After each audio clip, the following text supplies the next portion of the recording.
रोज की तरह आनंद लिखनी ब्लॉग में सबका हार्दिक स्वागत है। सबके मंगल भोज की कामना के साथ सबका अभिनंदन स्वागत है। आज प्रेरणादायक विचारों में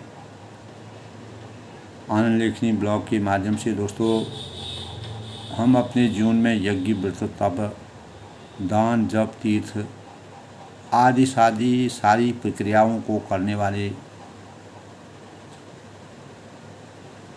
जो भी मानव हैं, जो भी मनुष्य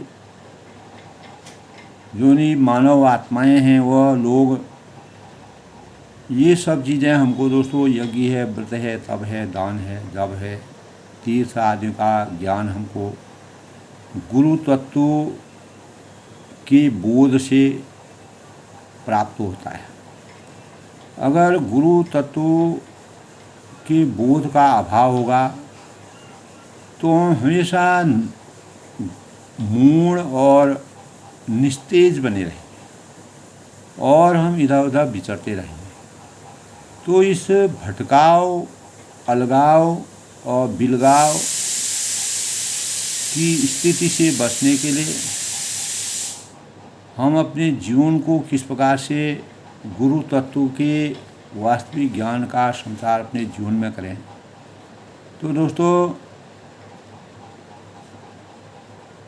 गुरु ब्रह्मा गुरु विष्णु गुरुदेव महेश्वर गुरु साक्षात परब्रह्म तस्मै श्री गुरुवे नमः। तो गुरु हमें अज्ञान रूपी अंधकार से ज्ञान रूपी प्रकाश की ओर ले जाते हैं, ये सबको मालूम है। हमारे जीवन में प्रथम गुरु तो वैसे माता पिता जो पालनहार होते हैं, पालन पोषण करते हैं। सामाजिक जीवन में हमें प्रथम बार बोलना, चलना, उठना, बैठना और हमारे जीवन का पालन पोषण करके अनेक प्रकार के शुरुआती आवश्यकताओं की पूर्ति करने और प्रथम देवों के रूप में माने जाते हैं, सर्वोपरि है। तो माता पिता हेतु में देवतम परम यद कर्तव्यम देवतव्यम तदा ताभ्यम करुणे। तो माता पिता जो प्रथम गुरु होते हैं, देवता के तुल्य देवता भी माता पिता की आराधना करने से हमारे भावों का संचार होता है। तो दोस्तों उसके बाद हमारे जीवन में गुरु हमारे जीवन में पथ प्रदर्शक या मार्गदर्शक व ज्ञान के अक्षय यानी कल्प तरु के समान। कामधेनु जो गाय होती है और कल्पतरु जो वृक्ष होता है, उसके समान भूमिका अदा करने में गुरु का मान है। जो हमारे अंतरंग में सरस्वती और विद्या माता जो जीवन पर्यंत हमारे जीवन की को संपूर्ण जीवन का आधारित होती है, हमारे जीवन में ज्ञान की अंतिम इच्छा तक की प्राप्ति के द्योतक के रूप में गुरु का आशीर्वाद सानिध्य प्राप्त होता है। तो गुरु के प्रति वास्तविक लगाव, श्रद्धा और भाव, इसी से हमारे जीवन में विद्या का संचार होता है। बुराइयों को छोड़ते हुए अच्छाइयों को अपने जीवन में ग्रहण करना, ये हमें गुरु के ज्ञान से प्राप्त होता है। गुरु की आज्ञा आए, गुरु की आज्ञा जाए, कह कबीर सो संत है, आवागमन न साए। कुमति बीच चेला भरा, गुरु ज्ञान जल होय, जन्म जन्म का मोर्चा, पल में डोर धोय। गुरु कुमार शिष्य कुंभ है, गुरु कुमार शिष्य कुंभ है, गड़ी गड़ी को खोई, जब धरती कागज करूं, सब धरती कागज करूं, लेखनी कब बन रहा है। साबुन बेचारा क्या करें, गड़ी गांठे बांखे मोही। गुरु ब्रह्मा गुरु विष्णु गुरुदेव महेश्वर, गुरु साक्षात परब्रह्म तस्मै श्री गुरुवे नमः। गुरु मनुष्य के जीवन के अंधकार अज्ञान का को दूर करने का कार्य करते हैं और अज्ञानता दूर करके ज्ञान के प्रकाश का संचरण करते हैं। तो ज्ञान का प्रकाश से ही हम मोक्ष की प्राप्ति कर सकते हैं। ज्ञान से हमको भक्ति और प्रेम की आसक्ति जगती है, वही प्रेम और भक्ति हमें मोक्ष की तरफ ले जाती है। काकभूषण जी के जीवन में भी दोस्तों इस प्रकार का हुआ था। अनेक प्रकार के जो ऋषि मुनि हैं, परमात्मा के जो सानिध्य में रहते हैं, उनको मोक्षी गुरु के सानिध्य में रहे तो ज्ञान के अपार भंडार से ही हम मोक्ष की प्राप्ति और मोक्ष के द्वार तक पहुंच सकते हैं। सबसे सरल रास्ता वो ज्ञान के प्रकाश से मोक्ष द्वार तक पहुंचाने का काम यदि कोई करता है तो वह है गुरु की महिमा। तो गुरु वह है जो ज्ञान दे, लगन, समर्पण भाव और जिज्ञासा, दृढ़ता और दया जैसे गुण शिष्य में प्रकाशित करने, कौशल विकसित करने और ज्ञान के भंडार को खोलने और चित्त में ज्ञान, हृदय में चित्त ज्ञान की अनुभूति को पैदा करने, जीवन की सरलता बनाए रखने के लिए गुरु की महिमा का सबसे बड़ा गुरुत्व इसको कहते हैं दोस्तों। एक गुरु के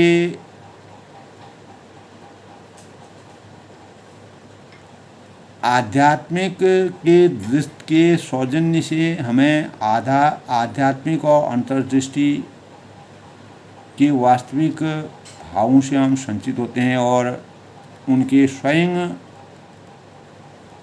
द्वारा की गई जो अवस्था की हमको प्राप्ति होती है, जिससे हम जीवन के मार्ग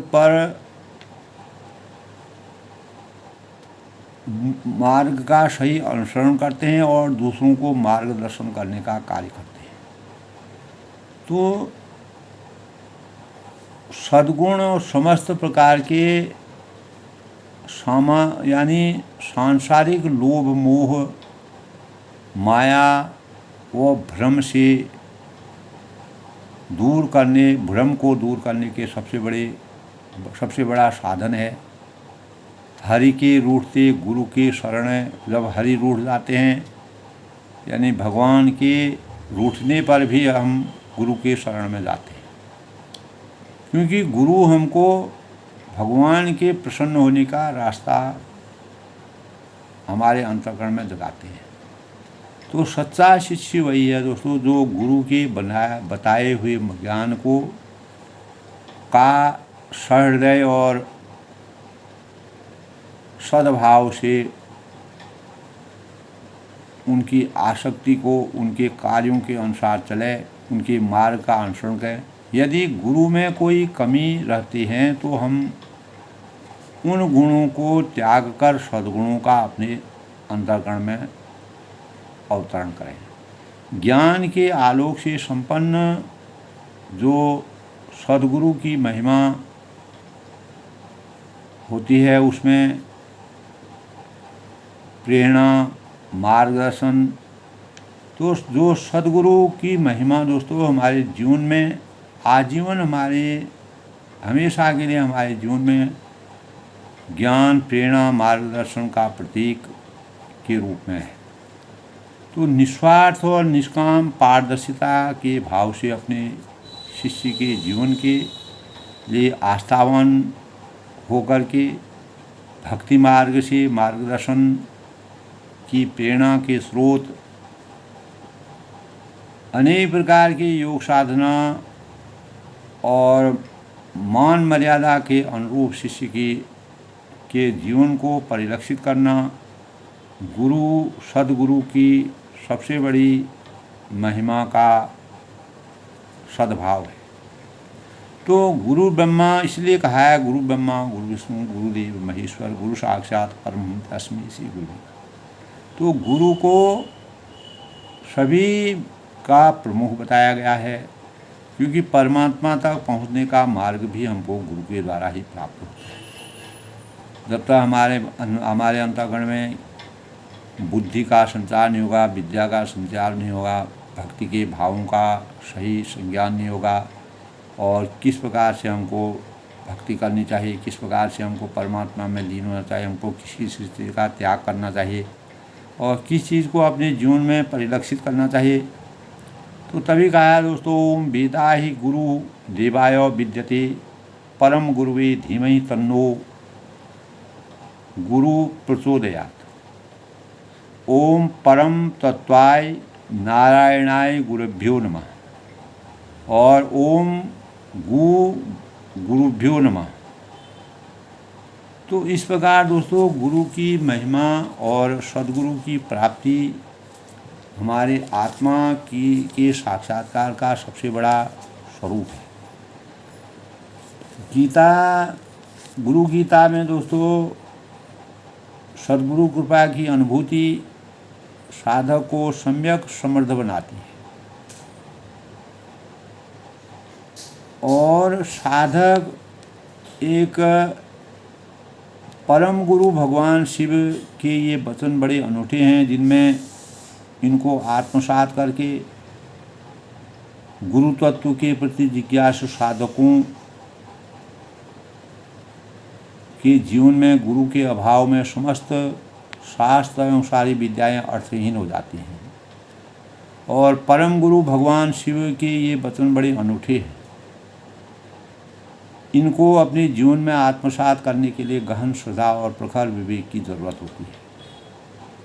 तो श्रद्धा एवं विवेक के संयोग से ही दोस्तों तत्व समझ में आते हैं, समस्त शास्त्र सारगर्भित होता है और सारी जो हमारी विद्याएं हैं वो अर्थवान होती हैं। तभी हम सद्गुरु कृपा करके इनका सम्यक बोध अपने जीवन में करने में समर्थवान हो सकते हैं। तो सद्गुरु के न होने पर शास्त्र केवल वागजाल और भ्रमजाल रह जाते हैं। हम उनकी वास्तविक कल्पना नहीं कर सकते, अपने अंतःकरण में उनको निखार नहीं सकते हैं, तो साधन बनकर रह जाते हैं। तो एक साधक बन के हम अपने जीवन को चरितार्थ करने के लिए सद्गुरु के आश्रय का लेना अत्यावश्यक है। तो अनेक प्रकार के शास्त्रों को पढ़ने रटने से हमें छुटकारा नहीं मिलता है। तो यही स्थिति विद्याओं की भी है दोस्तों। गुरु सानिध्य के अभाव में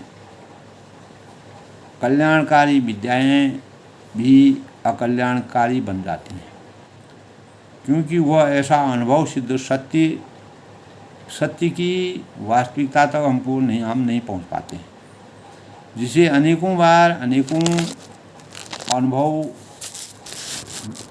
प्रबुद्ध लोगों ने अपने जीवन में अनेकों अध्ययन किए हैं। गुरु महिमा को, इस कथा को आगे बढ़ाते हुए भगवान सदाशिव माता पार्वती भी कहती हैं कि यज्ञो व्रतं तपोदानं जप तीर्थं तथैव च गुरुत्वत्तं विज्ञाय मूढ़ास्ते चरते जन। यानी यज्ञ है, व्रत है, तप है, दान है, जप है और तीर्थ है, ये सब शुभता के मानक हैं, जीवन को परिमार्जित करने के साधन हैं। तो ये सभी प्रक्रियाएं को करने वाले लोग ही दोस्तों गुरु तत्व के बोध के अभाव में मूढ़ हो जाते हैं। अगर ये सब चीज़ें होने पर भी अगर हमको गुरु का तत्व सानिध्य नहीं है तो हमेशा अज्ञानी रहते हैं, यानी वास्तविक परमात्मा की प्राप्ति को हम नहीं पा पाते। और कोई भी कार्य हम करते हैं उस कार्य में हमको वास्तविक सिद्धि की प्राप्ति नहीं होती, हम सफलता की वास्तविक जो लक्ष्य हमारा होता है वहाँ तक पहुँचने में हम समर्थवान नहीं हो पाते। तो गुरुओं के भी गुरु परम गुरु भगवान सदाशिव के इन वचनों का केंद्रीय तत्व यही है कि दोस्तों गुरु तत्व की अनुभूति पाए बिना जिंदगी वो मूर्ता किसी भी दशा में दूर नहीं होती है, और मूर्ता की इस भाव दशा में किए गए जो उच्च कर्म भी अपना सार्थक सत्परिणाम नहीं दे पाते हैं। तो यज्ञ व्रत तप दान जप और तीर्थ ये सभी श्रेष्ठ कर्म हैं दोस्तों, परंतु सद्गुरु के अभाव में इनकी शिष्टता भी शुद्धता और संकीर्णता के रूप में रह जाती है। तो इन्हें दोस्तों कर्मों की शिष्टता को अपने स्वार्थ है, अहंकार है और मदभाव को संकीर्णता से ढांप देते हैं। अगर हम उदाहरण के तौर पर देखें तो यज्ञ कर्म है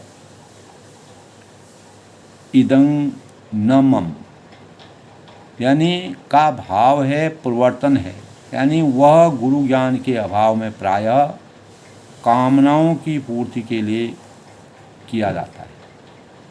इसी तरह व्रत के पालन का तात्पर्य व्रतशील जीवन से है, परंतु साधारणतया लोग विभिन्न व्रतों को अपनी मनोकामनाओं की तृप्ति की साधना बना देते हैं। तो इससे हमको दूर रहने के लिए ठीक यही स्थिति का दान जप और तप और तीर्थ की है। तो स्थिति से उबरने के लिए, इस स्थिति से छुटकारा पाने के लिए हमारे जीवन में अनेक प्रकार के सुझाव भगवान शिव माता पार्वती जी कहती हैं कि गुरु ब्रह्मा गुरु बुद्ध आत्मानो नान्यात सत्य सत्यं च संशय तल आभार्थ प्रयत्न अस्तु कर्तव्यो ही मनीषी भी।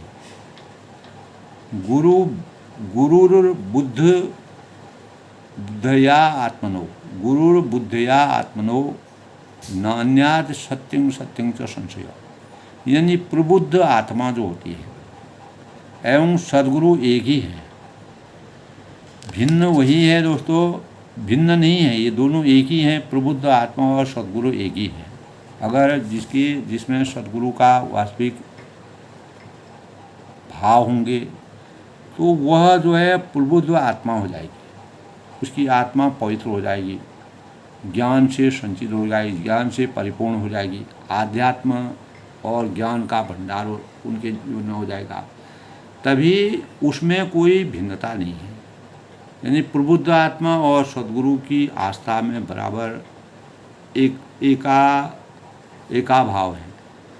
तो सत्य यह सत्य है कि यह सत्य है, इसमें तनिक भी संशय किसी प्रकार का किसी को नहीं होना चाहिए। इसीलिए मननशील मनुष्यों को इसकी प्राप्ति हेतु ही सभी श्रेष्ठ कर्तव्य कर्म करने चाहिए। भगवान महादेव ने इन वचनों के ऊपर कहे, यानी इन वचनों के ऊपर उन्होंने जो उनके वचन कहे हुए वचन की पूर्णता है, और साधकों के मन में जो भी साधक होते हैं, जो साधना करते हैं, इस मंत्र से पहले वाले मंत्र का पढ़कर यह शंका जन्म लेती है कि जब गुरु ज्ञान के अभाव में यज्ञ जप तप दान तीर्थ आदि कर्म केवल मूर्ता के द्योतक बने रहते हैं, तो फिर यदि सद्गुरु का सानिध्य अभी प्राप्त न हो तो इन्हें किया जाए अथवा नहीं। तो अगर सद्गुरु का वास्तविक सानिध्य प्राप्त नहीं हो तो जप है, तप है, व्रत है, दान है, तीर्थ है, हमको करना चाहिए नहीं करना चाहिए। तो साधकों की यह शंका मात्र कोरी शंका नहीं है, तो इसमें कुछ न कुछ दम है। जिस प्रकार गरुड़ जी ने अपने मार्ग को सही रास्ते का अनुसरण करने के लिए काल सिंह के शरण में वो गए थे, रामचरितमानस में है दोस्तों। तो जिज्ञासु अंतर्मन की जिज्ञासा भी है। महादेव भगवती पार्वती को इस मंत्र में इसी जिज्ञासा का समाधान सुझाते हैं कि परम गुरु कहते हैं कि हे देवी, जो मननशील मनीषी हैं, अध्ययनरत जो मानव हैं, जो मनीषी हैं, जो प्रबुद्ध लोग हैं, वे शीघ्र ही इस गूढ़ रहस्य को समझ जाते हैं और अपनी जागृत आत्मा ही सद्गुरु है। अगर हमारी आत्मा में जागृति है, सच्चा ज्ञान है, नियमितता है और गुरुदेव भगवान की अपनी जागृत आत्मा है, तो इस कथन में सबसे अधिक ध्यान आकर्षित करने वाला शब्द है मनीषी। यानी मनीषी सब नहीं होते हैं, ये बड़े विशेष प्रकार से साधारण परायण व्यक्ति होते हैं। साधारण जो परायण व्यक्ति होते हैं, जो आराधक होते हैं, जिनको परमात्मा की शक्ति का आशीर्वचन प्राप्त हुआ हो, इनका विश्वास जीवन की यांत्रिक गतिविधियों में फंसकर सब कुछ गंवा देने में नहीं होता है। तो इनकी अंतः जो चेतना होती है, जो उनकी चेतना होती है, तो उस अंतः चेतना में रोजी रोटी कमाने तक सीमित भाव नहीं होते। वे अपनी रोज़मर्रा की गतिविधियों के साथ जीवन के सार तत्व के बारे में सतत मननशील रहते हैं। तो सद्गुरु की ज्ञान की पराकाष्ठा का सबसे बड़ा द्योतक है। तो ऐसे मननशील मनुष्यों को शीघ्र ही इस यथार्थता का एहसास हो जाता है और सद्गुरु की कृपा शक्ति से ही आत्मचेतना में जागृति आती है। और जब आत्मचेतना जागृति होती है तो सत्य अनुभूति का रूप ले लेती है और सद्गुरु देव की कृपा चेतना ही हम अपनी आत्मचेतना है। तो दोस्तों, इन दोनों में कोई भिन्नता नहीं है। इसीलिए गहन अर्थ में सद्गुरु के सत्य स्वरूप का साक्षात्कार ही आत्म साक्षात्कार है। तो सद्गुरु की प्राप्ति की ही आत्म प्राप्ति है और मनुष्य जीवन का केंद्रीय उद्देश्य एवं जो भूमिका होती है वह आधार भी यही है। इसीलिए जो भी कर्तव्य कर्म किए जाएं तो इसी उद्देश्य एवं अपेक्षा के साथ हों कि यज्ञ है, व्रत है, तप है, दान है, जप है, तीर्थ है, इन सभी श्रेष्ठ कर्मों का अनुष्ठान करना चाहिए। परंतु इन कर्मों के पवित्र अनुष्ठान के साथ सद्गुरु की प्राप्ति का संकल्प अवश्य में हमारे जीवन के साथ जुड़ा होना चाहिए। इस संकल्प से जुड़ने मात्र से सभी कर्म श्रेष्ठों से श्रेष्ठतर और श्रेष्ठतम होते चले हम जाएंगे और इनके अनुष्ठान में तत्पर व्यक्ति को अंतर्चेतना मूर्ता से ज्ञान दाता सद्गुरु देव की ओर यात्रा हमारी प्रारंभ हो जाएगी। तो भगवान महादेव गुरु गीता के अगले मंत्र में स्पष्ट कहते हैं कि इस तरह के संकल्प के साथ किए गए जो पवित्र कर्मों का अनुष्ठान गूढ़ होता है, इनका सार बहुत ही गंभीर होता है, गहरा होता है। गूढ़ विद्या जगन माया देहीन वा अज्ञान संभव उदय यत प्रकाशेन गुरु शब्देन कथ्यते। गूढ़ विद्या जगन माया देहेन अज्ञान संभवा उदय यत प्रकाशेन गुरु शब्देन कथ्यते। माया से आवृत जगत, अज्ञान से उत्पन्न शरीर के लिए यह गूढ़ विद्या है और जिसके प्रकाशित होने से सत्य ज्ञान का उदय होता है और इसी तत्व को गुरु संज्ञा दी गई। तो यही सद्गुरु प्राप्ति की अपेक्षा के संकल्प को भगवान सदाशिव गूढ़ विद्या का रहस्य मानते हैं, क्योंकि यह तत्व साधारणतः किसी भी समझ में नहीं आता है। तो कामनाओं और वासनाओं के अंधेरे में घिरे लोग गुरु शब्द के महत्व को समझ नहीं पाते हैं। तो गुरु में पहला अक्षर गु अंधकार का वाचक होता है और रू जो है प्रकाश का वाचक होता है। इस तरह गुरु वह तत्व है जो अज्ञान रूपी अंधकार का नाश करके ज्ञान रूपी प्रकाश का संचार करते हैं। ऐसे सद्गुरु के लिए लगन, उनको पाने के लिए गहरी चाहत, इच्छा, मनोवृत्ति, उनके चरणों में अपने सर्वज्ञ समर्पण के लिए आतुरता में ही इस मनुष्य जीवन की सार्थकता का सबसे बड़ा भाव है। तो दोस्तों, अंततोगत्वा इन बाधाओं और अवरोधों को हटाकर हम सद्गुरु की प्राप्ति के लिए संकल्पित तब हो सकते हैं जब हम गूढ़ विद्या, माया से आवृत जगत और अज्ञान से उत्पन्न शरीर के लिए गूढ़ विद्या को समझें और वही कृतार्थ हैं, वही कृतकृत्य होते हैं जो सद्गुरु के चरण में भक्ति पूर्वक अपने को न्यौछावर करते हैं, समर्पित करते हैं, पूर्ण रूप से समर्पित हो जाते हैं और आगे बढ़ते रहते हैं, क्योंकि गुरु चरणों में महिमा अपार होती है।